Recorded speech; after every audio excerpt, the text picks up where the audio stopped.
Today is July 5th, 2023. The AP exams for 2023 have came out today, and I think I did pretty well. I got a 4 on AP Physics, I got a 4 on AP English Language, and I got a 5 on AP US History. Feel very happy with these scores. I worked my ass off for these, so honestly, I think that these are some pretty well-earned scores. And coming from getting a 3 on AP World and only AP World to getting a 4, 4, and a 5, I think that I sort of understood the methodology behind studying and the methodology behind how to actually be effective with your work, how to actually make tangible progress towards goals, tangible progress toward and actually be successful.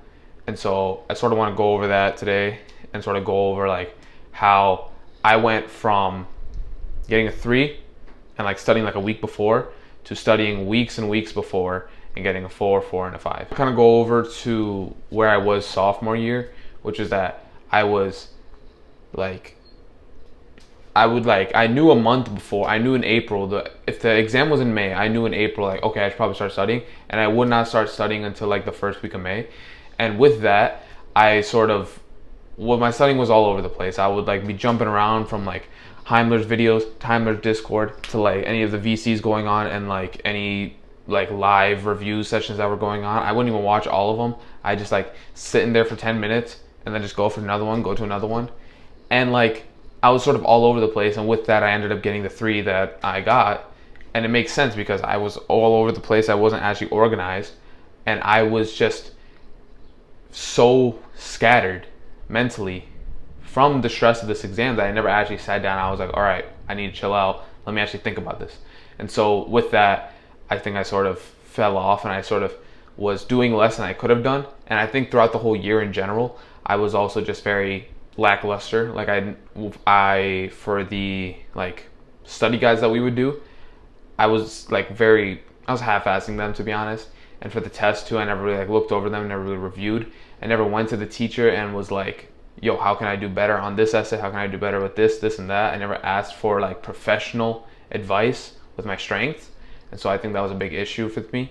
And so now in junior year, you see the difference, and it's like a night and day contrast. Let's start with US history. I have this 570 word Quizlet stack. I'm going through that every chance I get. If I'm going to school, coming back from school, going to practice, coming back from practice, laying in bed, using the toilet, eating, like whatever I'm doing, I'm going through that Quizlet deck if I have any sort of spare time. Instead of scrolling on social media, or instead of just like doing like little mindless tasks, I would just take that small window of time, if it was a few seconds, a few minutes, I would take that and I would use it for the Quizlet deck. I was rereading my study guides like scripture, because the effort and the like attention to detail I put into my study guides throughout the year really compounded into the last few weeks when I could just look at the study guide and I got like that entire time period down, and I did that for all my study guides. And that's another big point, is that I put in so much time throughout the year, and like every weekend I sit down for like 2 hours and I would put in like so much effort into my study guides for each like chapter and for each section of history, that when it came time at the end of the year, those 2 hours had compounded into like, well, I think over more than like 60 hours plus of writing. But I was able to read through all that within an hour or two and get all the information from the entire year down. And I had that like on lock. And then I was watching this guy on YouTube. His name's Adam Norris. He had these chapter review videos, and they were phenomenal. 15-20 minutes, covered up all the vocab terms, covered up all the big ideas, and I would take notes on those videos, and they were phenomenal. Honestly, highly recommend, if you're studying for AP US history, go to his videos. I think he does, I think he does some of the other like US history topics, like government or AP US government. I don't know what else there is. But he does some of the other ones. Obviously Heimler, I would watch some of the review sessions.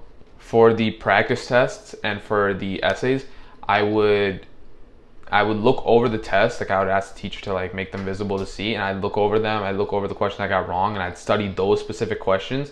And then for the essays, I would write an essay run it through ChatGPT, or I'd run it through like one of my teachers, and then I'd see what they say, see any criticisms, rewrite the essay with those criticisms, and run it through that program again and again and again. And then I think I did pretty well through that sort of use. And I think that's a big thing, using ChatGPT, not to give you answers because that's kind of boring, but to actually like supplement you. I think it's much better to be using AI to supplement things instead of doing things for you. Have it then for language. I wrote so many essays for that. I would go on Google, I'd search up like the past years, I'd search up their prompts and whatnot, and I would just rewrite and rewrite and rewrite every prompt I saw. Like I think it was almost like 2-3 times a week I'd be like rewriting essays, and I'd run them through ChatGPT, I'd run them through other AI like grading systems, and through my teachers as well. And I just like keep writing. I did something similar for the SAT. I scored a 1460 on the SATs. It's a pretty solid score.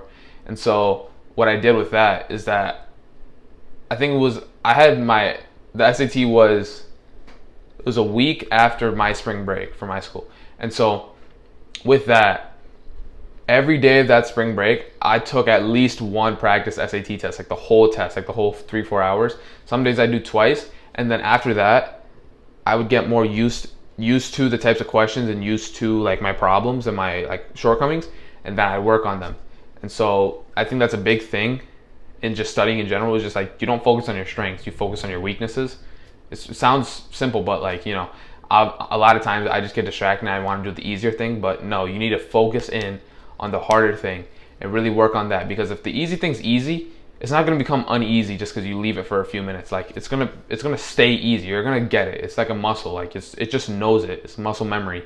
So it's just gonna know things. It's like you don't have to train it all the time, but for like the weaker muscles and for the topics that aren't as good, you got to train those much more often. And then for physics, so physics was kind of different than all of these, because in physics I sort of just like, I couldn't teach myself. At least for me, like, I don't know if it was because I had these 2 exams before, and then at physics, I was just like, I can't be asked. But like, for physics, it was sort of like, I just understood the physics from like a conceptual standpoint. Like, I think I could just visualize in my head really nice. And so, only thing I really did for physics was I would just like review certain like rules and like ideas that I may have like forgotten or get overlooked. Before every unit test in physics, my teacher would put out practice free response questions, and so I just did some of those for the topics that I wasn't too sure on, like rotations and like, I forgot, circular motion. I think that was a big one. Like rotation and circular motion, I practiced for those. And then what else was there? Oh, MIT's Physics 1 handbook. It's like this 400-page PDF online, but it's insane. You get like so many questions, and they're good questions too. Like definitely some questions you could see on a test. And there's like 80 questions for like one unit by itself. That was insane. Like honestly, I think without that, I don't think I would have done as well as I did. I have to think if I spent more of my time working in that MIT book, I think I probably could have gotten a 5. But like besides that, still, I think it was very solid. I think it was very solid what I've done. And so then more like strategies for like just test taking in general. 2 days before, I was prioritizing my sleep. I should have been prioritizing like eating right and drinking right when I took the AP US History test, but I was cutting for a wrestling tournament, and it was a rough cut. But I wasn't eating or drinking much. I wasn't eating or drinking at all, and I don't know. I think I'm really like a dog for just pulling off that 5. I honestly think that's pretty impressive for someone who probably had about 200 calories in the past 2 days leading up to that event. So I don't know. I think that's pretty solid. Besides all like the eating and the drinking part, I think a big part was also my identity going into it and sort of like my mental strategy, which was that I told myself I was gonna get a 5. I told myself I was gonna do great. I didn't go in thinking like, oh, this is gonna suck. I'm gonna be so bad. Like I told myself, I was like, yo, I'm gonna get that 5. I'm gonna do great, because I had the work to back it up. And I think that's a big thing when it comes to the power of belief, is that you need to be doing work already to back it up. You can't just be like a bum on the couch and just be like, oh, I'm gonna become a millionaire, if you're not actually doing anything to get there. If you're like actively working towards your goals, you're putting in hours to your craft, and you're making sacrifices for your work, then you can say, oh, then that's when the power of belief really kicks in and it really helps you, is that you're already doing the work. Because then you have that little bit of self-assurance that I'm literally spending hours and hours and hours every single day working on my craft. That is like, I'm set. Like, I'm set. And that's where, like, I think the power of belief is really important, and it actually gets supercharged when you're actually doing the work to support that. Like, for me, like what I just said, I was doing that stuff in every little window of time I had. And like for like the 3 weeks before, or 3 weeks leading up to the exams, I was dialed in. I wasn't hanging out with my friends a lot. I was sacrificing a lot of my sleep. I wasn't working out as much. I'd have to skip some practices if I had to. But that's the part of being successful, and that's the part of doing well, is that you have to make sacrifices. You can't win them all. You can't have balance when you're trying to be great. Excellence cannot contain balance. The only type of balance that is possible is enough balance for you to maintain progress in everything else. Like, for example, if you're focused on something that's not fitness, like if you're really dialed in on something that's like not necessarily fitness, then like you can work out just enough to maintain your progress, like maintain your physique, but you won't be like growing it as much as you could. And so that's sort of that was my mindset going into this, was that like I won't be able to do everything. I'm going to need to sacrifice some things. I'm going to need to sacrifice maybe some relationships. I'm going to need to sacrifice time with family, friends. I couldn't go to the gym as much. I couldn't practice as much. Sometimes I had to skip a few of them. And I was willing to put everything on the line for this exam season. And that's the thing. It was a season. It was a short period of time, 3 weeks. And just that ability to stay focused for that long, I think that's what really helped me compared to a lot of other people who frankly didn't do as well, because they didn't want to sacrifice as much. They didn't want to actually say, hey, this is going to suck. I'm going to struggle, but I need to get something out of it. And that's something you need to implement as well. You can't expect to get stuff with just being average. You can't be balanced and expect to do something great. People who are great, they weren't balanced. People like amazing athletes, phenomenal athletes, they don't have many friends. They have 1-2 friends. Very rich people, they only have 1-2 friends. They don't have this huge social circle. They're not out doing this and this and this and this, picking up new hobbies every day. That's just not who they are. They don't have time for that. They have one thing, they have one purpose, one mission, and they zone in everything on that mission. Now, this seems kind of unhealthy. This seems like, seems kind of obsessive, seems kind of like hardcore, or like way too much. Like, come on, it's not that serious, just relax a bit.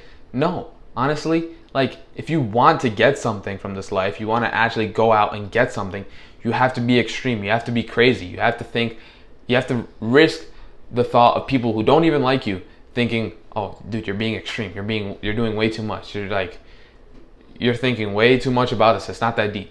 It is that deep, because you want to be great. You want to achieve something. You want to go do something. And so sort of that was my mindset with this whole exam season. Honestly, I'm very happy with what I've gotten, and sort of it for today's video. Kind of all over the place, but kind of just sort of wanted to talk about the exam scores. And if you didn't do as well as you wanted to do, take it as a learning lesson, honestly, because life is full of failures. And if you can find some type of enjoyment, some type of recognition of your flaws and be able to grow from them within your failures, you'll be fine in life. If you found any value in this, subscribe and share it to a friend. And until next time, take care.